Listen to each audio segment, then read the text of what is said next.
Hello guys, তোমরা সব কেমন আছো? আশা করি ভালোই আছো। আমার পা ভাঙা দেখে আমি তো রান্না বাড়ি কিছুই করতে পারছি না। আমার মেয়ে রান্না করেছে ভাত, ডাল সেদ্ধ, আলু সেদ্ধ, আলু ভাজা, তেল, কাঁচা লঙ্কা, সালাদ দিয়ে ভাত দিয়েছে। কী করে দেখো, পারি রাঁধতেই পারছি, আমি তো হাঁটতেই পারছি না একদম।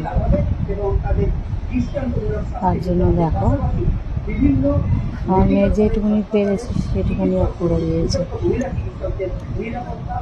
কী করবো এখন, এই চা দেবে তাই খেতে হবে, আর এত ভাত আমি খেতেও পারবো না।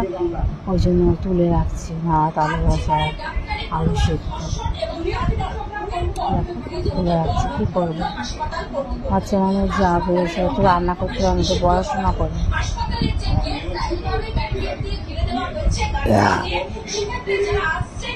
তাও দিয়ে যে অসময় যে আমাকে যে করছে, এটাই তো আমার বেশি, বলো।